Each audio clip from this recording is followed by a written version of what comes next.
Hi guys, I'm back. I decided to make a little video and discuss the benefits of airing down. What it is, how it helps, why or when you'd want to do it. Of course, I'm going to go up in the hills to make this video, so here we're going. We're rolling. One thing that you may notice is how bouncy the car is right now. It's a little bit rough.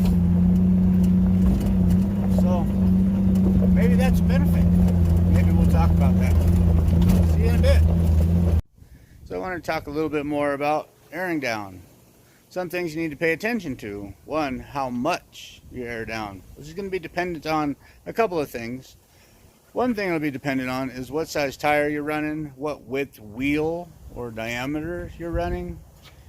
A smaller wheel, say a 15-inch wheel by 8 or 7, is going to be able to air down a bit more on a standard wheel than say a 10-inch wide wheel.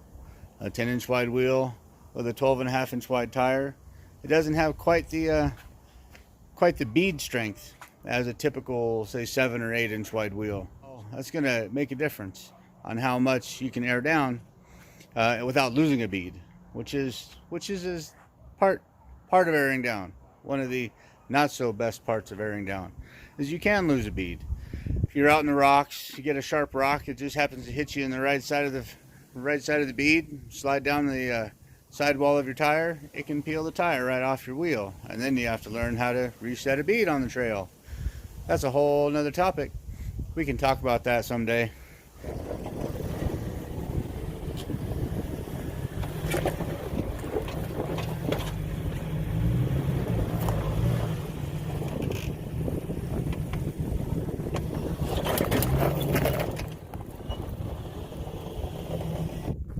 So airing down can be done in a number of ways.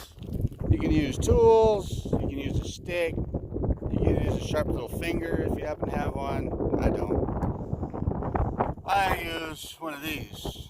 This right here this particular one is made by Curry, but there are multiple manufacturers of these. This is a pretty cool little tool. It allows you to air down pretty painlessly, quickly, control how much air comes out. But there's a lot of different ways to do it. There's a lot of different products out there that'll do it for you, help you out. There's even onboard systems that will allow you to flip a switch and air your tires down all automatically. I'm too broke for stuff like that, but this works well for me. I've had it for 20 years, never had to replace it, never had to do anything to it. I love it. All of my buddies use them because I tell them, get one of these. Do what you like, but air down. Let's talk about it. So I said airing down is pretty beneficial. It allows your tire to flex, sidewalls to move, increase your traction by increasing your contact patch. This particular unit that I'm using allows you to remove the valve stem, allows you to see what pressure the tires are at currently, and it lets it air out.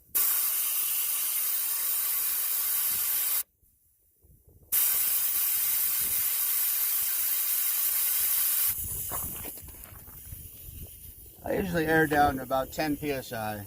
As you can tell, I'm running a beadlock wheel, so it allows me to air down quite a bit lower than most typical wheels that just use a friction bead. But for this kind of wheeling, 10 will get me what I need. So let me finish up the rest of these. Talk to you in a minute. So as you may be able to tell, this tire is down to 10 psi. It's pretty soft, a little bit squishy.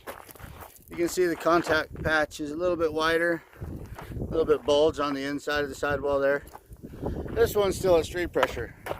It's a lot harder. It's not going to give as much. But I wanted to kind of show you the difference. I trust you'll really see the difference as soon as I get them all done.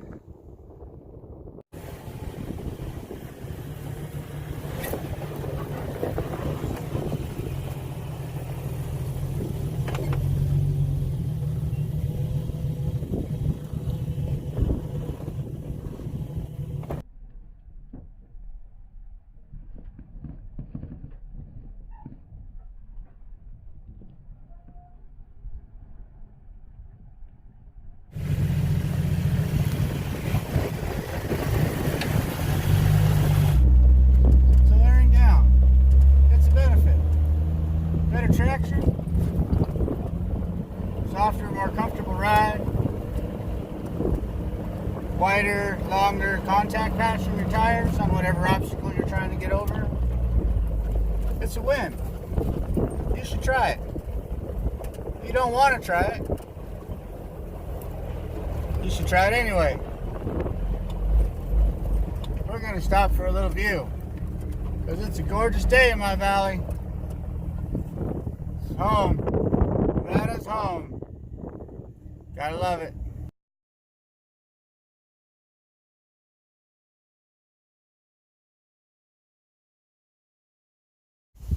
All in all, airing down's a good idea. It's going to increase your traction. It's going to increase your ride quality. It's going to allow you to go over those obstacles a little bit easier, not as difficult for the vehicle. You're not less likely to break things because you're having to hit things harder. Let your Jeep do the work. That's what it's all about. Knowing how to drive or learning how to drive. You can't hit everything at full throttle. Things are going to happen. So let the Jeep work. Let it do the job. Because that's why we built them. That's why we have them. One of the more important things to make sure you're doing when you're on the trail, pay attention. Learn. Be willing to pay attention to what people are doing. Listen to what they have to say. Some of us have been doing this for a while. Some of us haven't. I still learn stuff every day, and I've been wheeling my Jeep for 20 years. It happens. That's what life is. Enjoy the ride, no matter where you're at, no matter what you're doing. Have a great time with it. So get out. Enjoy it. It's a beautiful night. If I had a buddy with me, we'd be doing some night wheeling tonight because it's perfect. Perfect temperature, nice 85 degrees here in Nevada. Gotta love it right now. Have a great night. Hope to see y'all again soon. We'll come up with something else to talk about, I'm sure. Take care.